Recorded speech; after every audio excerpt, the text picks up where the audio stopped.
Hi, I'm Patrick Fitzsimmons, the Executive Director of the American Red Cross at the Asheville Mountain Area Chapter.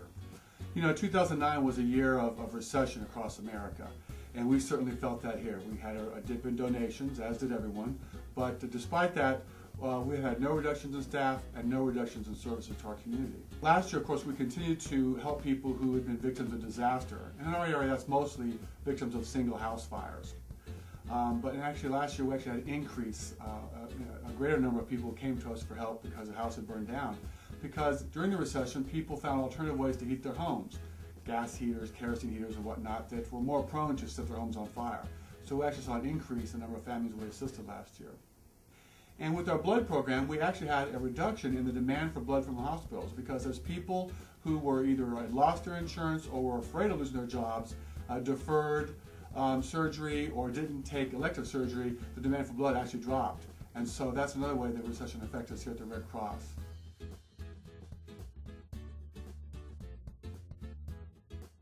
My name is Deborah Collington.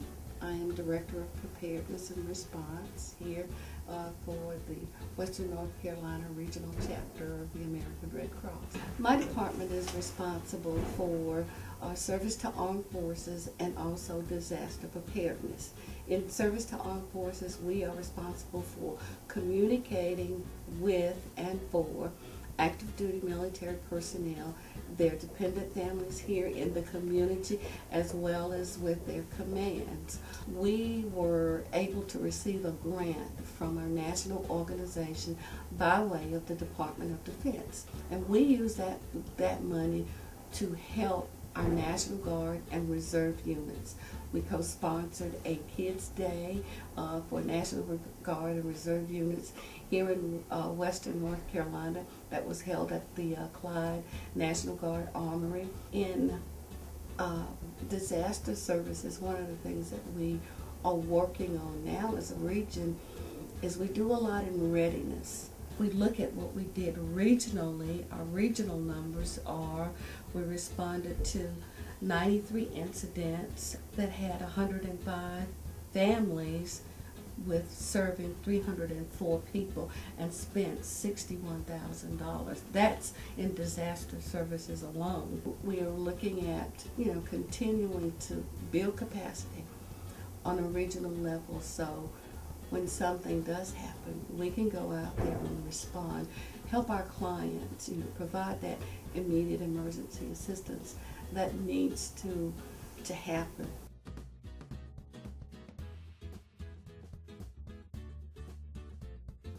My name is Mary Barnett, and I'm the Director of Health and Safety with the American Red Cross here in Asheville. Last year we trained over 33,000 people through our trainings, whether it be aquatics, teaching people to be lifeguards at our various pools in our community, teaching people how to swim through our Learn to Swim program, or through CPR, first aid, or even babysitting, which is one of our more popular programs. Last year we were able to train over 600 people free during March, which is Red Cross Month. CPR Saturday is an event that we do every March. This year we hope to train even more than 600 people between 10 sites that we will have. We found that actually our training went up, with even though last year was a year of economic challenges, that many people became first-time users of the American Red Cross because CPR was a requirement for the job that they were going to be able to get. So we actually saw an increase in our training in the amount of people that we trained last year.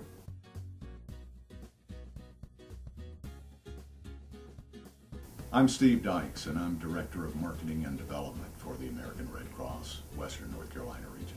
The Marketing and Development Office is charged with educating people in Western North Carolina as to what the Red Cross does. And of course, you've heard from others, we offer a variety of services, including health and safety courses, services to the armed forces and their families, and of course disaster response. Many people don't realize that the Red Cross is not a government agency. We were chartered by Congress, but we depend on the generosity of residents of Western North Carolina to provide our funding for us. And it takes a lot of money to run the Red Cross offices here in Western North Carolina. So we hold a variety of fundraisers. We try to have fun while we're raising money for the Red Cross services. We had an outstanding spring gala. Members of the community turned out in big numbers. We had a silent auction, a live auction, and were able to raise substantial amount of money for the Red Cross this year. In addition to that, a couple of new events we came up with this year. The Hunt for Red October was a great fun event in the fall, scavenger hunt that people really embraced, and we look forward to expanding that in fiscal 2010. We're very fortunate in Western North Carolina that the residents help us and are very generous because they believe in the mission and what we do, and we're going to continue to provide those services and hope that the community will continue to support us financially.